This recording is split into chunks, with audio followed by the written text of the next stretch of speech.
Ryan Wedding went from a Thunder Bay snowboarder, an Olympian, to, well, one of the FBI's most wanted. Hi, I'm Brian Lilley. Joining me now to talk about one of the stories that is just gripping North America, especially if you're into crime, you're into organized crime, is Sam Cooper from the Bureau. Sam, what a story. Like everything about this kind of reeks of Hollywood. You've got the lawyer who was arrested in Thornhill, just north of Toronto yesterday, or I guess 2, 3 days ago now, who is charged with murder, conspiracy to murder, cocaine trafficking, because he advised his client, Ryan Wedding, according to the cops, to kill a witness so that charges would go away. Um, this is not the story that we're used to hearing about Canadians. We're nice, normal, soft people, aren't we, Sam? Like, what's going on here? I mean, Brian, this story, I don't know whether to laugh, cry, or kind of be like one of those guys that I've been shouting from the wilderness a little bit that Canada is not the Canada that you thought you lived in. And a big part of my reporting, in my book, Willful Blindness, was how Canadian lawyers, banks, literally British Columbia courts were used to secure and move massive amounts of Chinese mob money. And I think I made enemies around from some pretty You think? look, not just from, I'm not talking about street gangsters or people like Ryan Wedding. I'm talking about lawyers. They're very clubby. A lot of politicians are lawyers. And I've been reporting for a good 5, 6 years now that whether you're in Ontario or British Columbia, those law offices are hiding a lot of bad acting. And so when I saw that this Toronto lawyer, apparently a very brash guy that likes to talk to the media, had actually counseled murder and, you know, killing off a U.S. government witness, that makes you a target of the most powerful entity in the world, the U.S. government. But look, Brian, it didn't, I'd like to say it shocked me, but it didn't. Because my sources in British Columbia, who include cops, used to tell me that they fantasized about placing bugs in like the leather wingback chairs of the areas where the lawyers would get together and clink bourbon glasses. So you're right. Like I knew a lot about this Ryan Wedding guy. I was at a panel about a month ago where the fentanyl czar, Kevin Brasseau, was there. And I was telling people, look, you want to talk about how cartels have infiltrated Canada. We need to understand how they took over the Hells Angels, basically, whether you admit it or not. They've taken over resorts, Whistler, Kelowna, around the Okanagan Lake. They've, where my family used to have a cottage up in There, Shuswap Lake. there's They, nothing happening in Kelowna other than that thing at the Delta a bunch of years ago. Other than that, other than that, but my point, Brian, here is that like lawyers and people like Ryan Wedding are a tool to use Canada by even more powerful entities. And I'm talking about Mexican government and cartels, which are almost one and the same, the Chinese government, the Iranian government, which, as we now know, uses the Hells Angels in Canada and and the States to kill people. But Canada is just a weak spot for this garbage. And the Ryan Wedding story, as I told Kevin Brasseau, the fentanyl czar, at a panel arranged by a sort of border integrity group, uh, Ryan Wedding's the alpha dog that became the single conduit of all the organized crime groups in Canada wanting to touch cocaine coming from Latin America. It had to go through him. How did that happen? Through his brutality. He killed everyone else that wanted to be the conduit, and through his trust. The Mexicans, including people in the government, trust him. The Chinese trust him. And he works with the Iranians and has for a long time. well, yeah, and I've read your reporting. By the way, every time that I'm talking about this and I don't reference you, people say, "Have you heard of Sam Cooper?" It's like, yeah, Sam and I have talked. I read his stuff, subscribe to his Substack. Yes, absolutely, talk to Sam. But everyone is like, "Have you talked to Sam?" Of course. Uh, yesterday, the FBI releases their list, and I'm just looking at it. And so the lawyer we're talking about is Deepak uh, Paradkar, 62, Thornhill, Ontario. Um, he was the lawyer for Dylan Millard. Um, Yeah. yeah, Yeah. some would call him a serial, not the lawyer, but some would call Dylan Millard a serial killer. He was his lawyer, very high profile on this case and others. But of the 10 people arrested, 7 were Canadian. Did that shock you? No, it didn't shock me because I had already written and knew that Ryan Wedding, I mean, I think because he was an athlete, because he was based in Canada, he's the guy that stitched together the Hells Angels, Indo-Canadian trucking clans who have taken over large portions of Canada's infrastructure and border control. He stitched together even the Italian groups that used to control cocaine coming into Canada, along with the Hells Angels in Montreal. And he basically, as I say, he became the conduit or the pyramid above them. I did a story a while back where a senior US law enforcement source told me, look, if you go down to Cancun, if you're walking down, or Playa del Carmen, you walk into a wine shop, you're going to hear a lot of Quebec accents. You're going to see a lot of roided out, big Caucasian guys. We're in Mexico. What, these are not people that were born in Mexico, but there was a flood of organized crime going down to the Yucatan Peninsula, dealing with the cartels, and Wedding just slowly, surely, strategically, and brutally, he took over, those Canadians in the Yucatan Peninsula. And so Sometimes by murder. very often by murder. Like, I knew a lot, but I didn't know details that came out in that 50-page indictment. What I learned was, okay, he was working with an Italian special forces veteran that was providing tactical training to Wedding's network for assassinations. He was working with a guy called the General Edgar Alvarez, who has connections to senior Mexican law enforcement.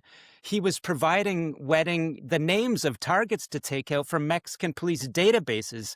So I guess that's why we don't see any Mexican officials at the press conference yesterday with the US government. What else did we learn? We learned that Wedding was working with a Colombian paramilitary group to source the cocaine directly. So yeah, when you talk about being a Hollywood movie, this is the next stage of Narcos. If you remember the last one, it's about the Mexicans getting that Colombian supply. Well, here we've got Wedding, who's able to use Canada's G7 reputation, ports, highways, bring all the crime together, and work, I'd say work for those more powerful entities above them and go directly to Colombia, Mexico, and as we know, run the cocaine, meth into Los Angeles and bring it back up into Canada with the Indo-Canadian truckers. So what the indictment says is an objective of the Wedding crime group was to consolidate organized crime in Canada. And that's what I knew, but I'd never seen it spelled out like that. So it was interesting to hear the American officials say that Wedding used Los Angeles because their laws are so weak in California that it became a good spot for him. So everything gets brought into Los Angeles area and then gets distributed out either through the United States or up into Canada. But look, you know, you and I have been skeptical of the official Canadian narrative, on fentanyl for quite some time. When Donald Trump said that, well, fentanyl's coming in from Canada. Look, I think he overplayed it He overplayed it. in terms of how much product is going down, but we are uh, the money launderers Yeah. for the triads, for the cartels, all of that. And we do supply a good amount of product, whether it's to the US or Australia or elsewhere. But this is not new that Canada is a conduit for drugs into the United States. As I was pointing out in a post the other day, um, the movie The French Connection with Gene Yes. Hackman came out in 1971. It solidified the car chase as one of the great things of action movies. And, well, what's The French Connection about? It's about heroin coming from Europe through Corsica in France into North America. How did they bring it in? Mostly through French-speaking mafia connections in Montreal, then down into the United States. There was a big bust, and Canadian mafia were arrested in that bust. Or let me just point to this book, The Sixth Family by Lee Lamoth and Adrian Humphrey. about the collapse of the New York Mafia and the rise of Vito Rizzuto. Now, Vito Rizzuto, since passed, but the Rizzuto family became the sixth family. They were a Montreal mob family that became the main drug supplier to the five families in New York. Canada being a major supplier for American drugs or a major player in North American drug networks is not new. This is, this is part of what we are. We shouldn't appreciate it. We shouldn't glorify it, but we love glorifying the fact that we were big into prohibition and bootlegging and smuggling, whether it be the Bronfmans or every town in Canada having a claim that, well, Al Capone stayed here or hid out here. We love that, but we are part of the drug supply chain in North America, and we like to pretend that, oh, no, no, no, we're pure, we're good. What do you say to Yeah. those people who think we don't have any part of this? This is just made up.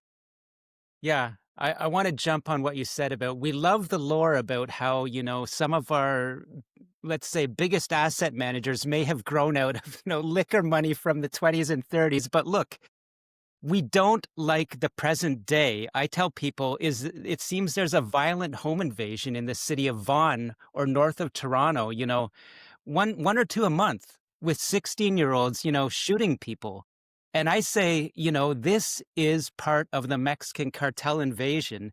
And the Italians, whatever you say about them, I do think probably they had a little bit more control on, keeping the bodies within, other organized crime structures or their own. Mexican cartels and the Ryan Weddings of the world don't, right? And so, Well, I'm from Hamilton, yeah, and whatever people may know of Hamilton, it was a mob town once upon a time. At one point in Toronto mob culture, you went to Hamilton to pay tribute. And that's no longer the case, and I don't think that's a bad thing. I don't think having the mob as one of your major industries is a good thing, but, you know, it never felt unsafe, and if bad things were happening, it was people that were, well, also involved in bad things. I'm not sure yeah. that's the case anymore. It's not the case at all. And this is what I say. Look, I did a story. I won't get off target here because Ryan Wedding is the subject of our conversation. But within the last 2 weeks, I did an editorial which said Justin Trudeau in 2016 uh, took away the visa requirement for Mexican nationals. And it seemed he was pretty much going against Donald Trump, trying to please his base. But it's documented in CBSA intelligence documents that warned his cabinet before he made that move. This would increase the flow of Mexican criminals, including Sinaloa Cartel, the Jalisco New Generation, Los Zetas. It said it would increase the presence of money mules, drug traffickers, human smugglers, and all of this happened, right? So it's not an exaggeration to say that the surge or the increase of power for people like Ryan Wedding did ride on the back of this excess flow of Mexican nationals that they took advantage of the loophole that Justin Trudeau gave them. And I'm not trying to be a Trudeau hater here. I'm just looking for accountability because my research, Brian, is all about, how the police experts that helped me understand Ryan Wedding explain it is Mexican cartels and Chinese triads. Before that, the Italian transnational crime settled in and chose Canadian cities because it's a jurisdictional advantage. Look at it like an international mining company. They will go where the regulatory environment is beneficial to them, and that's what Canada is. And So, I say, look, all these. You've seen the videos of people rampaging through LCBOs, just cleaning off the shelves. We're talking about home invasions. LCBOs being Ontario's liquor stores, yeah. Yeah. And this was warned in CBSA intelligence documents that Latin American theft gangs would flow into Canada. So this is what's happening. They're cleaning off our retail shelves and turning that into, drug production. That's what's happening. So fill me in on Ryan Wedding then. In 2002, Yeah. he's an Olympian. He's Yeah. representing Canada at the Salt Lake City Winter Games. by 2006, this is a guy who's in trouble with the law. We remember Ross Begligati, or I think I've got his name right. Well, he smoked some pot. Oh, Yeah, okay. yeah, Well, yeah. horrible. A snowboarder smoking pot. We're all shocked. This guy's getting arrested by 2006, 2008, 2010. He's in trouble with the law. How did this guy go from Olympian snowboarder to someone who is completely tied up with the Sinaloa cartel out of Mexico, who is one of the most feared people? Like, the FBI, whether it's Kash Patel or it's U.S. Attorney General Pam Bondi, they're describing him in the most horrific terms as to what he will do to get what he wants. Yeah, I mean, I don't understand. You're right. The brutality, the lethality of a man born in Canada, an athlete, to become as lethal as Mexican cartel leaders. He's not the boss of the Sinaloa cartel, but he works with them hand in hand and uses Canada. So to go to your question, I mean, it might not sound like it, but in a way it makes sense that Ryan Wedding, an incredibly focused athlete, 6'3", something like that, well over 200 pounds, a bodybuilder, built like a young Eric Lindros, probably. This is a guy that knew how to focus and win, and then for some reason he doesn't reach the top. I'm not a psychologist, but what I do know is he lived in the party town of Whistler. He lived in marijuana flowing British Columbia, and he started to cultivate cannabis. He started to be involved in shipping it out. He started to make money very early on. This is key. He, he gets caught in a cocaine deal. So he's progressed by around 2006, 2007, but he has made a deep relationship with an Iranian Canadian woman in North Vancouver who I know through both documents and sources is connected on that kind of state adjacent let's call it people that are friendly with both Iranian intelligence, Hezbollah, Hells Angels, and Iranian underground money laundering networks. She marries Wedding, whether it's a love match or someone in the Iranian world or the Mexican world said, maybe you should get together. We don't know. But it's a very key relationship. And so from Vancouver, he's now become, a mid-level drug boss. The next big event I would point to is he's now in Montreal in around 2010-11. RCMP are really starting to focus on him. And there's a case called Project Harrington, which shows that Wedding is moving cocaine through Margarita Island, just off of Venezuela. And this is the area where Iranian intelligence, Hezbollah, they say Maduro's drug gang, Chinese organized crime, Russians, all the worst people in the world are there. And Wedding All of is the moving, worst. all the worst. And Wedding is moving cocaine with the Sinaloa cartel through there. So at that point, we see that he has started to corrupt Canadian ports. There's a military, corruption case linked to it. So I would say by around 2010 to 2014, Wedding is getting up to that. I would like to call him like a global logistics manager that works very well and is trusted by the highest level cartels, highest level Iranian crime, and I believe China's in there as well. So, and then he moves on to the point where he's based in Mexico. Mhm. And so explain the logistics here, because I know you've linked this to Indo-Canadian trucking companies, and you just have to follow the police sources, the FBI sources, the CBSA sources, talking about the different busts that are happening Yeah. at border points, either going into Canada, coming out of Canada. There are a lot of Indo-Canadian truckers being busted um, for smuggling cocaine, smuggling various drugs. Clearly, something's going on here. These are the networks that Wedding is using. So he brings the cocaine from Colombia into Mexico, into Los Angeles, and then distributes. Is he selling across the United States as well, or is he just supplying Canada with what Pam Bondi called 60 metric tons of cocaine, or the equivalent of a, was it 40 or 45 cars? Like the weight, she said, this is the equivalent of that many standard cars. That's a hell of a lot of cocaine. Yeah, I mean, he's moving industrial loads of white powder on semi-trailers that could be carrying cars. And so some of the volume I didn't know, but I did know that through my American sources that Wedding had consolidated the Indo-Canadian trucking industry, which is riddled with organized crime, to work for him.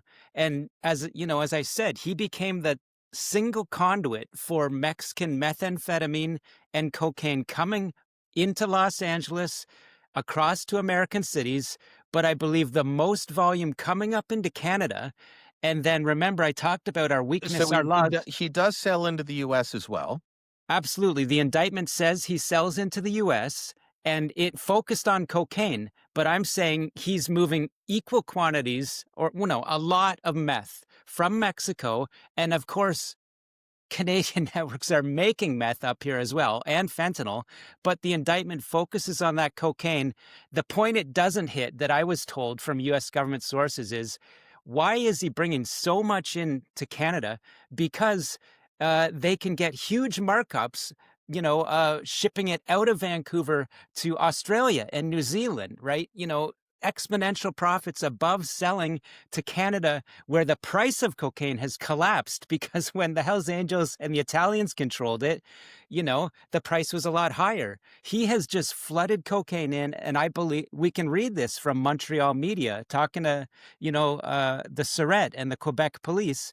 The price of cocaine has crashed in Quebec, and it's about that flood coming in. So, I mean, the focus here is what we shouldn't forget is the Toronto Indo-Canadian lawyer.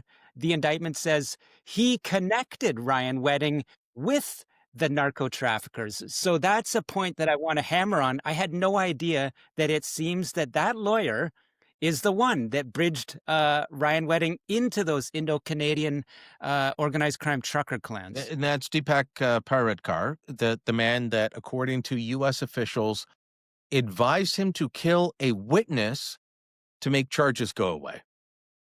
Yeah, yeah. I mean, when we I talk about never would have thought that Dylan Millard's lawyer would be, sketchy, but, apparently, according to US officials, it is. Yeah.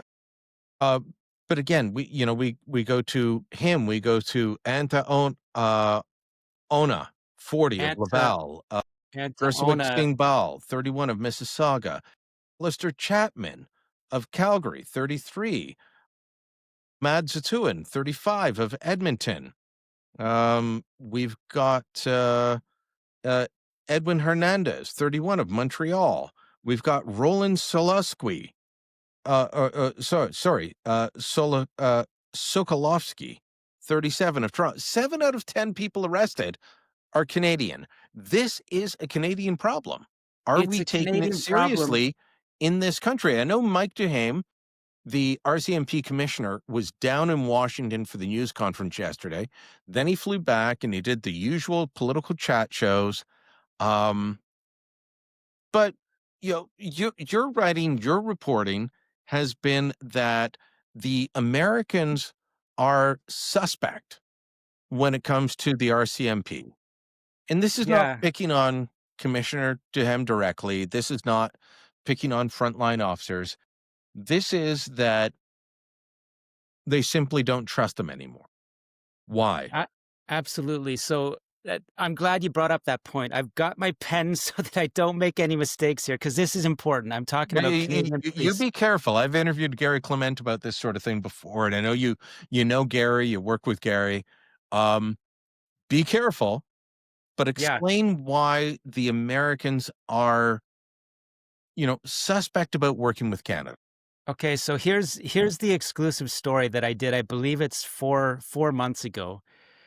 I heard from a senior American law enforcement source that the Canadian police, when they do a press conference about busting, Wedding's gang in the first Operation Slalom, indictment, I was told that Canada was just riding along. They basically did no work. And the day after this bust, we first read about Ryan Wedding and his lieutenant Andrew Clark. Equal or larger amounts of cocaine arrived in Canada. So the Americans were saying, you Canadians are sitting out there with your press conference, but nothing has been stopped. Wedding is more active than ever. And then it got even worse. I was told that the Drug Enforcement Administration of the United States went to the RCMP around 2020 and said, will you work with us on these Indo-Canadian trucking, schemes that we know are coming down in the United States, picking up Mexican cocaine, coming back into American cities and going north of the border. So the exact same scheme that the rest of the world learned about in more detail yesterday, I've been told about, and reported about for a while. Here's the shocker. The DEA was told, no, the RCMP doesn't want to work with you. Why? It could be that they felt that maybe the FBI was, a more a partner of better stature, but I don't even believe it. I was told by my American sources who I trust that the RCMP actually started to try to pick off a few of the Indo-Canadian routes, and they wouldn't even talk to the DEA who had told them about these schemes. So it got into exactly what President Donald Trump has accused, that there's not adequate cooperation between American and Canadian law enforcement, and Canada isn't really doing anything about it. And it's partly because of our weak laws. I've written a lot about it, that people can look up some of these Mexican cases. There's ones in BC, Alberta, Quebec, Ontario. There have been major cases, even involving the Wedding Trucking Network, Project Pelican. There was another one called Project Brisa in Ontario. They fell apart. They had to give back the trucks. They had to give back the cocaine, basically because our Come on, lawyers they had. didn't give back the cocaine. Maybe I'm wrong on that. You don't give back cocaine. I The trucks, sure, but I mean, they can't be trucks giving back cocaine. trucks. No, yeah, you're right. You're right. Trucks, money, and So, yeah, and I've heard about this from police, and I don't have the police contacts that you do, Sam. Like, let's be honest, I'm a political guy. I mainly focus on the politics of all this. You focus on the crime, the aspects. You've got the intelligence and the law enforcement contacts. But I have heard about how these cases fall apart. So there's a big fanfare. There is a news conference. Here's all the things we've seized. Here are all the guns. Look at all the bad guys we arrested. And then 6 months, a year, 2 years later, everything falls apart. it falls apart, and they expect the media to just not care, apparently. That's the way the Americans see it. So when you talk about trust, Well, I mean, look, none of the newsrooms are resourced like we used to. So we don't notice. And also, you know what? When they fall apart, the police and the prosecutors don't exactly promote it the same way they did when they busted everyone. When they bust the people, they're calling us, they're sending us emails, they're inviting us. When it falls apart, it's like, oh, just look away. yeah. So I mean, you've got to really be focused on that case to even notice. yeah. And in that case, I'm talking about Project Brisa. They literally had to give back the trucks, which are allegedly the instrument of carrying the cocaine. I mean, and it's like, and so to your question about the trust, the Americans are thinking, is it the laws?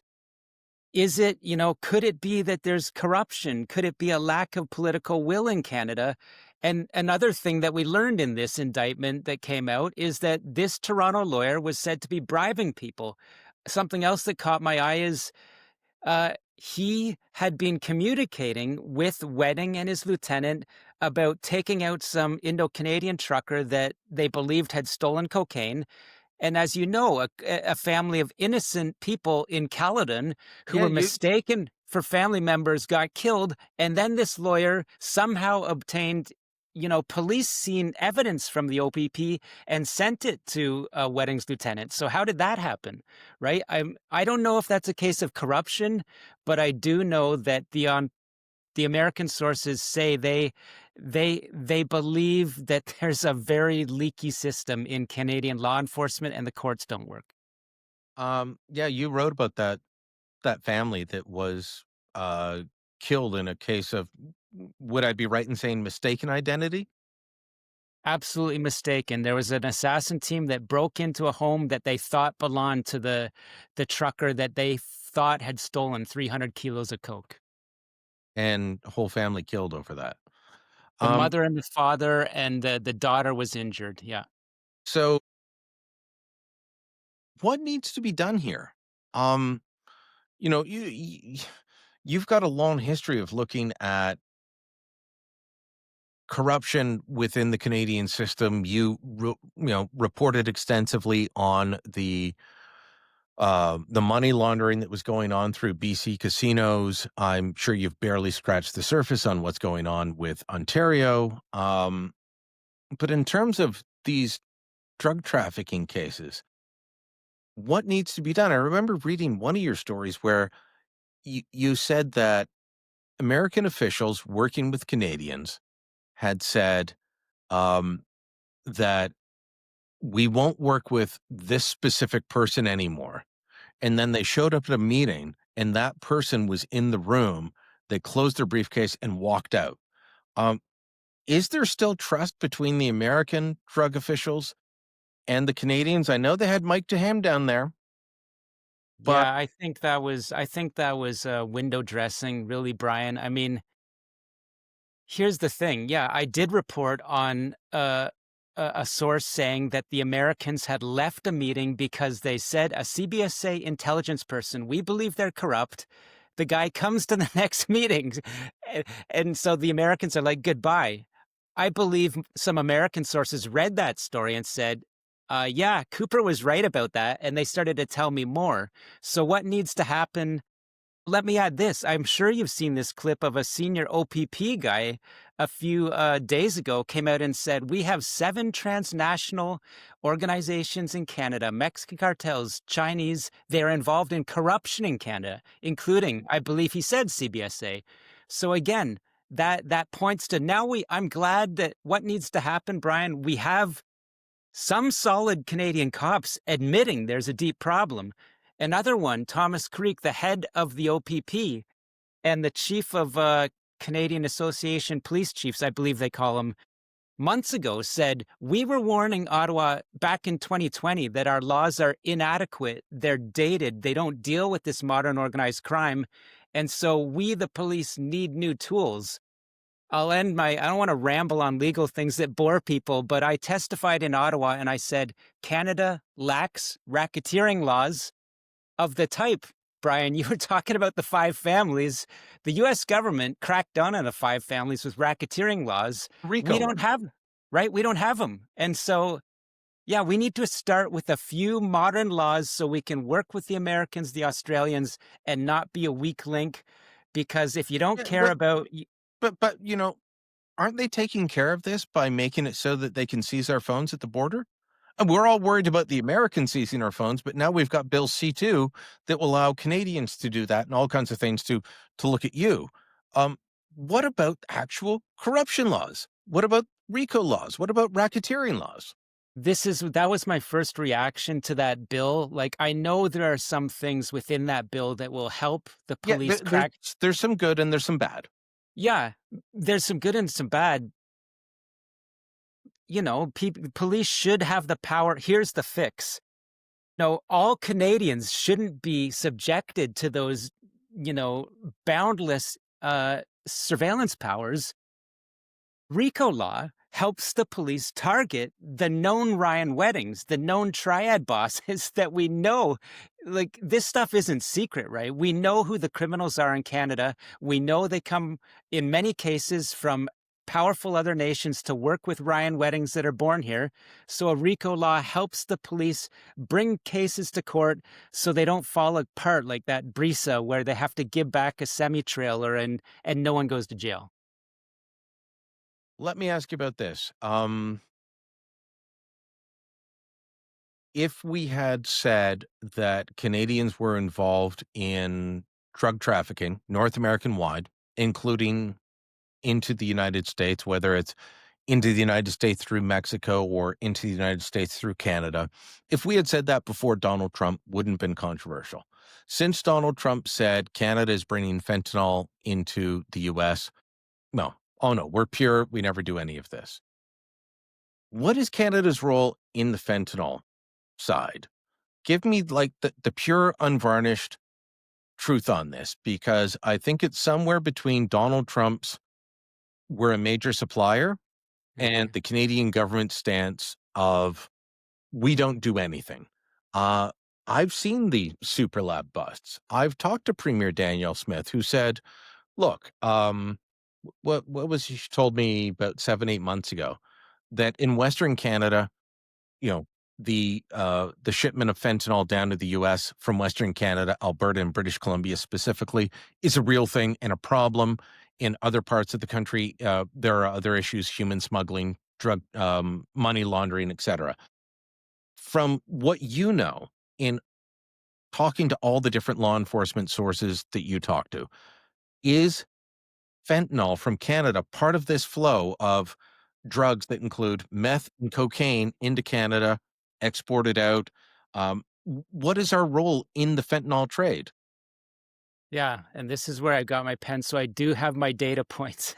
It's important. Look, Donald Trump, when he starts speaking and rolling, he will start probably from a basis of truth and then just keep talking. So his clip where he says, "Canada is horrible. They're sending so much. They've killed 300,000." Of course, Canada hasn't killed 300,000.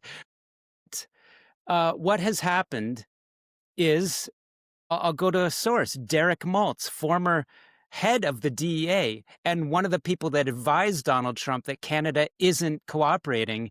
He told me on the record that within months of Trump 2.0, they were working and cracking down on the southern border. Fentanyl seizures dropped 50%. But the Americans had intelligence that the Mexicans and Chinese they were already in Canada. But of course, as good business people, look at the flow chart. They were starting to move more and more into Vancouver. So let's take a step back. In my book, Willful Blindness 2021, I already knew that Vancouver was a major port of entry for fentanyl precursors. There And was a so seizure in for people that don't know, fentanyl precursors are the ingredients that you use to make fentanyl. Yeah, this is the stuff that comes from Chinese factories where it can be used for many things, chemicals, some of them legal, but many of them illegal. So fentanyl precursors have been sent to Vancouver, where the Chinese triads and the Mexican cartels uh, have these labs and they can cook it up. And so in 2020, I knew about just on a data point, I knew containers coming from China were seized in one case where it could have produced well over 1 billion pills. And now, if you remember, President Trump's statement and Kash Patel went on Joe Rogan in June of this year saying, "You know what they're doing, Joe? They're getting clever because we cracked down on the southern border. They're sending it up to Vancouver. It's the CCP and the Mexicans." Everyone in Canada rolled their eyes. Where does he get this information? But as I now know, in May of this year, 8 containers from China of fentanyl precursors, along with other, GHB, other, highly toxic drug precursors, were seized. And this was the second largest seizure ever coming from China. So now I know that Kash Patel was referring to that. So here's what's really happening is I do believe that the data shows that, of course, Mexico and China, with the southern border tightened, they were already using Canada, which is massive, which has that border, and they're using Canada more in through Vancouver since, the past 6 months. I remember the Globe and Mail having a piece shortly after Trump first talked about this in November 2024, saying, "Oh, no, no, no. We are not supplying the United States with fentanyl. We export it to Australia." which, references what you said about why the cocaine comes into Canada so that we can ship it to Australia at a higher price. That didn't sound to me like a good defense. It sounded like, "Oh, no, we're not selling it to those guys.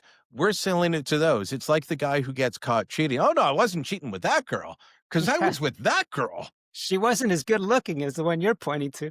No, I mean, exactly. It's just mind numbing. I see it online, I see it in the media. Even people that start to understand it say, yeah, okay. Well, now we understand we're sending meth from British Columbia to New Zealand, and a young guy drank a can of pure liquid meth from Toronto and died. But we're not selling it, we're not sending it south of the border. And I just say that's foolish, right? We have become a synthetic narcotic export nation. We have become a nation that brings up cocaine from Mexico to transship it around the world so these cartels can use our facilities. And again, right at the top is the Chinese Communist Party. Right up the top, the government of Iran that uses organized crime to destabilize. And I say, there's enough data points. You keep asking me what needs to happen. I say, partly Canadians need to recognize the truth. We do have a problem. This wedding story, I think, will start to educate a bit more. But at the end of the day, the laws need to change. That's the fix. And that doesn't happen with denial in Ottawa, which is the problem. All right, Sam. I encourage everyone to read Sam Cooper, encourage them to read the Bureau. Your reporting is top notch, and you've got sources that I only dream of having, but I don't have time for all those drug sources. I'm too busy dealing with politicians. So I wanna I wanna back at you. You got sources in politics I just dream about, so maybe when we talk more, we can put them together. well, I encourage everyone to check out the Bureau if you haven't already. Subscribe, and Sam, thanks so much. Thanks, Brian. See you later.